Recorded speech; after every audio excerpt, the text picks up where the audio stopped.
Hello again, this is Mike Daly with the Cut the Crap channel. And today, today's video is probably going to be the most controversial one that I've made yet, but hey, I need to do something to start getting some hits and views on my channel, and I think this is pretty important, so here goes. And this video is called Why Christians Are the Dumbest Voters. And probably a better way to put it, instead of saying Christians, would be to say why religious church-going people are the dumbest voters. Not just the dumbest voters, but also the most easily manipulated. Now, I will say, first off, just to be fair, I will say that I'm specifically talking about American voters. I'm not talking about other countries. And I will say, to be fair, that probably most people in America are not really that well informed when they vote. Most voters will tend to just kind of have kind of a surface understanding from just like bits and pieces they've heard on the news or from political commercials. Not really. They don't really. Most people don't really know enough that they should to really make an informed decision. But I will say that I guess the religious church-going community is unique in that they vote fairly predictably, and it's fairly easy for politicians to kind of do things to manipulate Christians and get their votes. And I am specifically calling out Republicans on this. I'm not saying, that Democrats are certainly, way far from perfect, but when it comes to doing things specifically to appeal to the Christian religious community, to get their votes, the Republican Party is ahead in that, hands down. Now there are, and I'd like to say, first of all, a lot of Christians vote Republican for some reasons, and I'll say I used to do this. I'll confess, before I really kind of had my own awakening and got better informed on these things, that, I tended to vote Republican, one, because they were pro-life, and also thought that they were at least supposed to be the party of fiscal responsibility. I voted for, George W. Bush, because I remember him talking about being, compassionate conservative. And, looking back, I can see how I was very much, led astray. I was hoodwinked. I was run amok. And so maybe I can hope that if you can stand to listen to me and not get offended and just immediately turn me off, then maybe I can help you too. So now, first of all, I'll say, at least on the national level, it really does not, if you are voting for Republicans, unless you are in the top 20, at least the top 20% of income earners, you are really voting against your own interests, because what the Republican Party, again, I'm talking about at the national level. On, the state level, it might be, there's still there's corruption there too, but it's probably nowhere near as solidified as at the national level. What the Republican Party is really, all about is serving their rich donors, by cutting taxes, cutting regulations, things that help out the rich and the affluent, while at the same time, maybe as a side effect of this, their policies end up hurting the most vulnerable the poor, well, not just the poor, really the middle class, any kind of marginalized community tends to get hurt by Republican policies. Because really, when it gets down to it, regardless of what they say, they just really don't give a shit about you. I mean, if you're not rich, or at least affluent, I mean, the truth is, whatever they say, they really do not care. So now, I'd say the two big tactics that Republicans politicians will use to get votes from churchgoers. One, they'll make a big deal about how pro-life they are, how against abortion they are, how they say, oh, I'm a Bible-believing Christian, and I know that life begins at conception, and blah, blah, blah, blah, blah, blah, blah. And now, abortion is I'm probably going to need to do a series of videos on abortion, just because it's a very big issue with a number of facets to it. But there's one point I would like to say here about abortion is that, generally the Republican, conservative, evangelical Christian position is, okay, we need to overturn Roe versus Wade, which is absolutely horrible, and ban abortion, criminalize it. Now, one thing to know is that historically, when abortion has been criminalized, it has not really reduced the number of abortions, or at least the rate of abortions among women. So now what it does do, it does prevent women from getting access, or makes it a lot harder for them to get access to safe abortions from a qualified doctor. So you have a lot more women that are suffering injuries or even dying because they're having to resort to other methods, or going to people that aren't very qualified to get an abortion. So, I mean, you may say, okay, well, the woman shouldn't be doing that. They should just have the, I mean, okay, you can say that, but the fact is, that's just what happens. So, if you're really pro-life, I mean, for all life, you need to think about how this policy, how it affects, not just the, not just the unborn, but also the women who are, and there's debate about whether, okay, if this fetus that's not born, does that really count as a human life or not? But there's certainly no debate that the women who are already here walking around are certainly certainly human lives that are worth protecting and saving. And the truth is, I would say, I wouldn't say 100%, but I'd say a pretty good number of, Republican politicians really do not seriously care about abortion. I'd say there are some of them, that are sincere, but I would say for the most part, most of them, we're just taking that position because they know it'll get them those religious votes. But say, like, if they have a mistress and their mistress, gets pregnant, you can bet your bottom dollar they're going to want their mistress to get an abortion, because they don't want that coming out and messing up their political career. And the Lord certainly hates hypocrisy. So,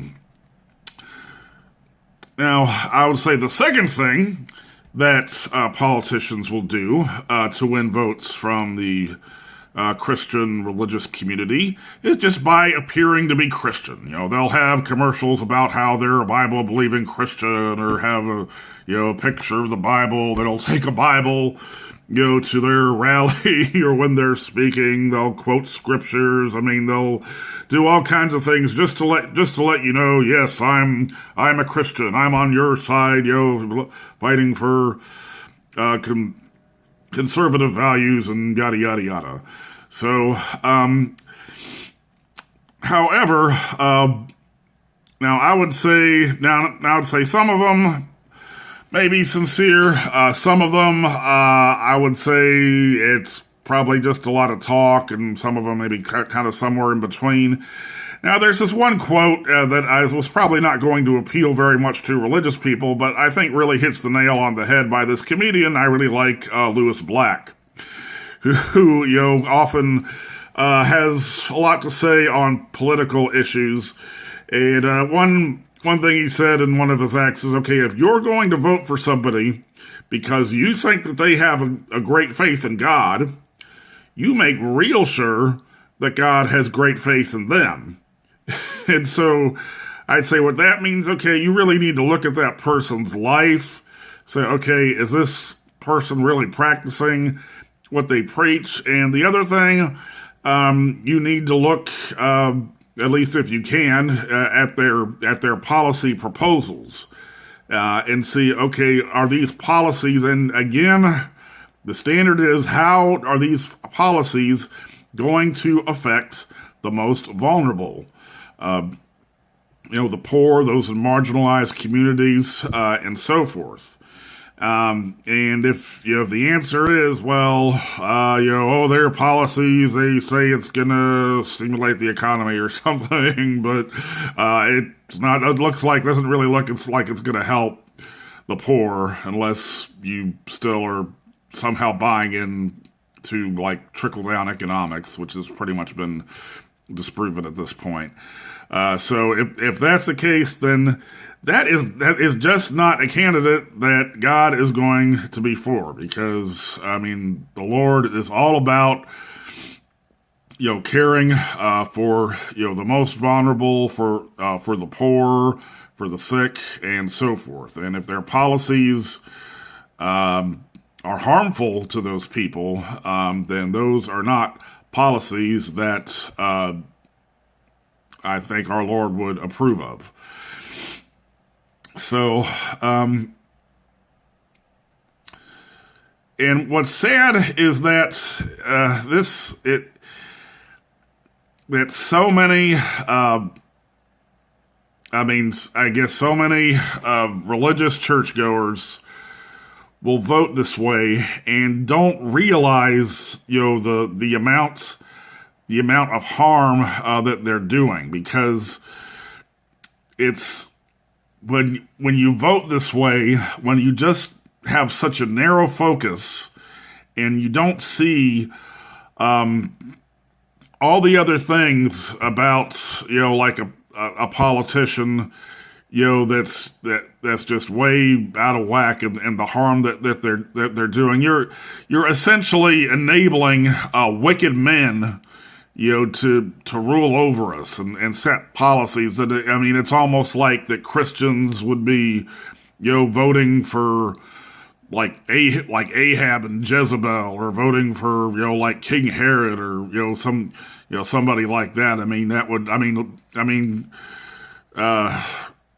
Ancient Christians would think of that as like an unthinkable thing. That how could you possibly vote, for an evil, willingly vote for an evil ruler to, have authority and dominion over you. But what's sad is that's what a lot of Christians consistently do all the time when they vote. So, now another side of this is that, okay, so when you're looking at politicians, just because it's somebody that's not a Christian, does not mean that they're bad. And I'd say, the best example of this is, I would say, is Bernie Sanders, who, I got really turned on to, when he ran, back in 2016. But if you just do a little bit of research, regardless of how, you might feel about his policies, even if you think, oh, well, his policies, he's basically, like a communist or something, which I would say is just ridiculous. But if you look at his political career, you can't say anything about his consistency. He has basically been, fighting for the same policies for decades. I mean, and you can go back and look at his old speeches, and so he's constantly been on the side of the poor and the working class, and so I think that's something. I think that's something that's very commendable and pretty rare among politicians, who tend to change their positions depending on the political wind. So that's something to really think about. I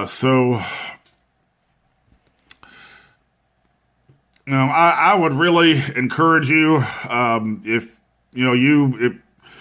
if you haven't gotten so offended that you've just turned me off by now, or think I'm some kind of false teacher or something, please get informed. And to do that, you've got to get outside of the kind of religious community bubble that you might be in.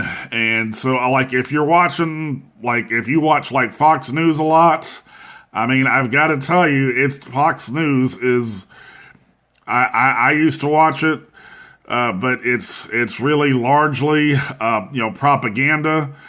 And now I will say, kind of the rest of the mainstream media, I mean, is the fact is that all the mainstream media, they're owned by, I think, just seven different corporations. So there's that.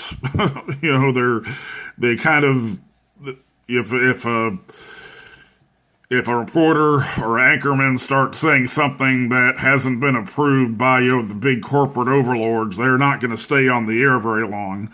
Now, what I started watching back in 2015, and what I still watch online, is the Young Turks. I find, their reporting is just very, very, very honest. They and very fair. But I will say, if you're a religious person, they'll probably ruffle your feathers a bit, because most of the people on TYT are not religious people. Or, in fact, and the main guy on there, I think, who started the network, Cenk Uygur, occasionally he'll go on a little rant about religion and how, you religious people, you're just believing in a bunch of fables and and so I don't really like it when he does that, but I can overlook that, because I appreciate how, they're really reporting the truth about these issues. So I would really encourage you to check that out. They might also cuss a little bit, so hopefully you can stand that. But even if it's not them, just you've just got to get outside of your bubble. And I guess the biggest thing I want to impress is that I think way too often as Christians, we evaluate by something, we look at the surface. We look, it's as though, we could have a frickin' villain like Dr. Evil, but as long as he had Jesus stickers plastered all over him, we'd say, oh, well, that guy's for Jesus. He's got Jesus stickers all over him. Where we could have another guy who's maybe, doesn't look so great to us, but that's really God's man. But because of his appearance, we end up rejecting him. So I just would really want to impress. Please go beyond the surface. Please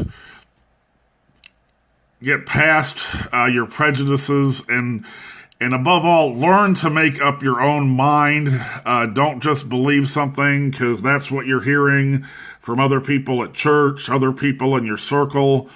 One quote I really like from General George S. Patton is that when everybody is thinking the same thing, then somebody isn't thinking. So anyway, Thank you for tuning in and watching this video. Appreciate any comments you have. Feel free to subscribe to my channel. It would be nice to have subscribers. And you have a great day.